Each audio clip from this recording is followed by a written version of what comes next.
इस वक्त आपके सामने मौजूद है क्वेश्चन नंबर 12 यानी प्रश्न संख्या 12।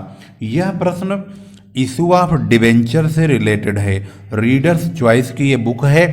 क्लास 12 हिंदी मीडियम के बच्चों के लिए यह उपयुक्त है। यूपी बोर्ड में सबसे अधिक मात्रा में यह किताब पढ़ाई जाती है।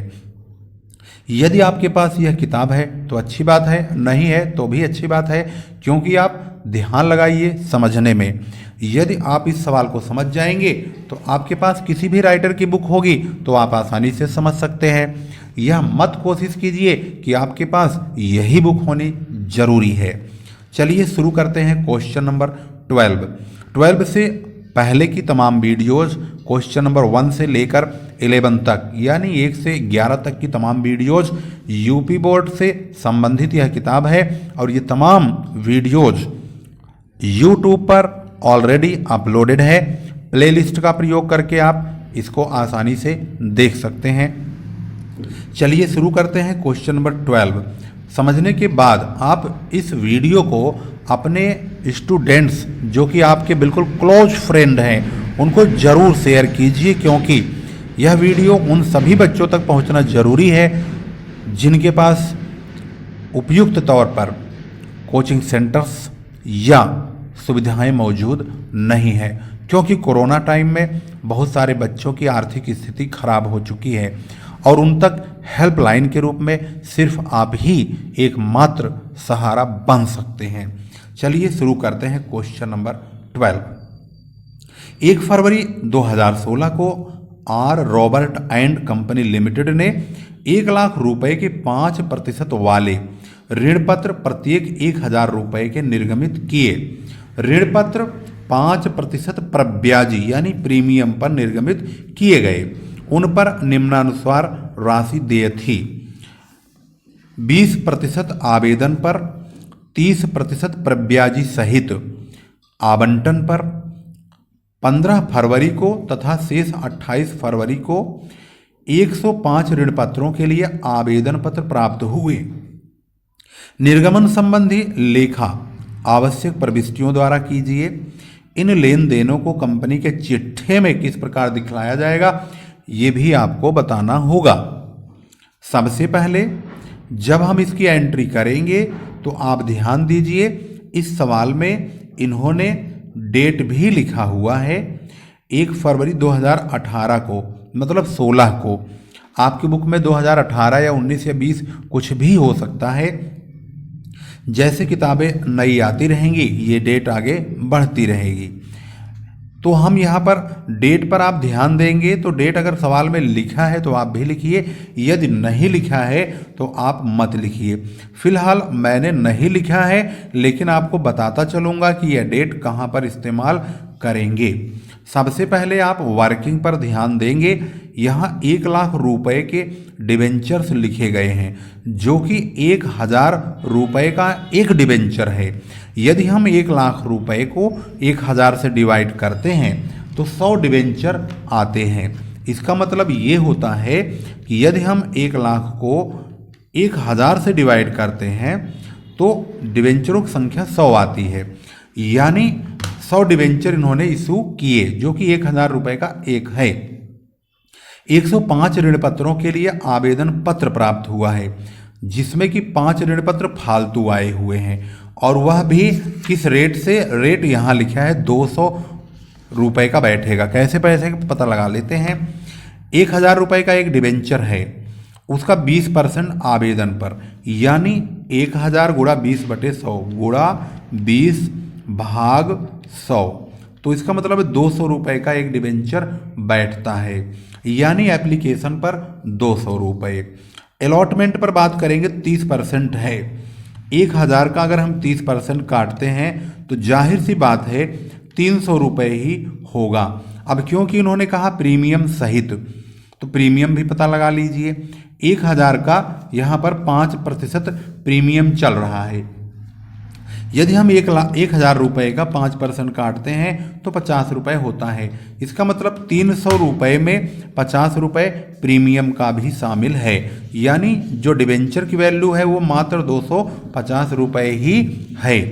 अब इसकी वर्किंग कैसे होगी यह समझिए।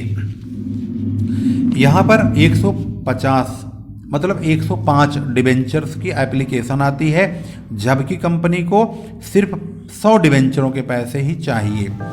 एप्लीकेशन पे 200 रुपये यानी जो 20% बोला गया है 1000 रुपये का, वह 200 रुपये होगा। और इसको भी मैंने आपको कैलकुलेट करके बता दिया है। अलॉटमेंट में 250 रुपये डिबेंचर के और 50 रुपये सिक्योरिटी प्रीमियम के होंगे।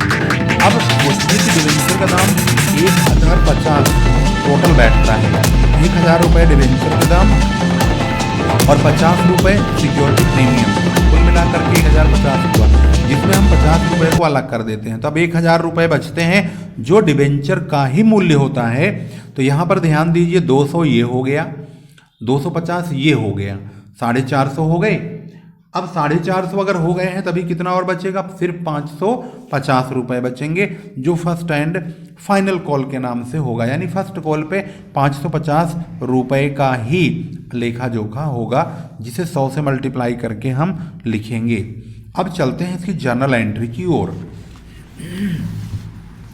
जब इसकी हम जर्नल एंट्री स्टार्ट करते हैं तो सबसे पहले 105 की मल्टीप्लाई 2 से करेंगे, 200 से, तो हमारे बैंक में bank account debit to debenture application के 21,000 रुपये प्राप्त हो जाएंगे। ये डिबेंचर एप्लीकेशन का जो अमाउंट हमारे पास आएगा ये डिबेंचर अकाउंट में ट्रांसफ़र होगा। ये डिबेंचर 5% वाला है, तो इसको हम debenture application account debit to 5% debentures account में ट्रांसफ़र कर देंगे। यानी 20,000 रुपये हमने वहाँ ट्रांसफ़र कर दिया। क्योंकि हमारे पास 21,000 रुपये आए थे, तो 21,000 में 1,000 रुपये फालतू है। अगर 1,000 रुपये फालतू है तो इसका 2 ऑप्शन बनता है। सवाल में नहीं लिखा है कि 1,000 का क्या करेंगे, तो 1,000 का ट्रीटमेंट आप अपने हिसाब से कर सकते हैं। इसका 2 उपचार हो सकता है, या तो ये पैसा वापस कर दिया जाए या इसको अलॉटमेंट के लिए रख लिया जाए। तो हमने यहाँ पर वापस करना ही उचित समझा है, नहीं तो फिर इनको ब्याज देना पड़ेगा। डिबेंचर एप्लीकेशन का जो 1,000 फालतू पैसा बचा हुआ है उसको हमने टू बैंक अकाउंट से वापस भेज दिया। अब हम अगली कॉल करेंगे।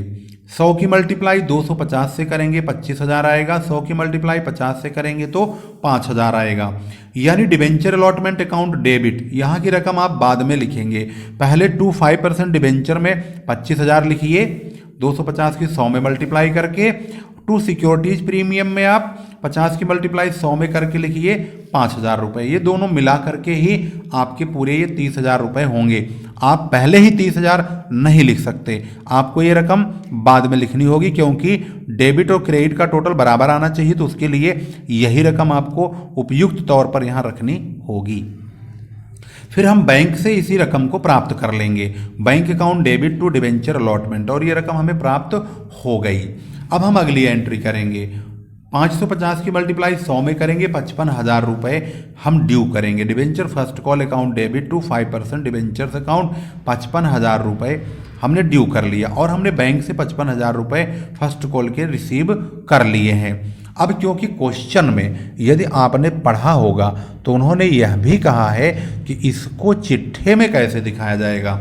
हालांकि हमारे पास 100 डिबेंचर के 1,000 रुपये के 1,00,000 रुपये और 50 रुपये के प्रीमियम का सिक्योरिटीज प्रीमियम 5,000 रुपये ही प्राप्त होता है। अब हम इसकी बैलेंस शीट चेक कर लेते हैं कैसे बनाया गया है। यहाँ लिखेंगे balance sheet, particulars, notes number और रुपीज। यहाँ पर शेयर होल्डर फंड्स, इसमें हम रिजर्व एंड सरप्लस की मुख्य हेडिंग के तौर पर इसमें 5,000 रुपये लिखेंगे। ये 5,000 रुपये कहाँ से आया, इसको हम नोट्स टू अकाउंट के द्वारा प्रकट करेंगे, व्यक्त करेंगे। नोट्स टू अकाउंट जिसमें हम रिजर्व एंड सरप्लस वाले अमाउंट को नोट नंबर 2 में हमने दिखाया है। सिक्योरिटीज प्रीमियम का पैसा है जो कि 5,000 रुपये है, जिसे रिजर्व एंड सरप्लस में रखा गया है, तो 5,000 वहाँ से आया।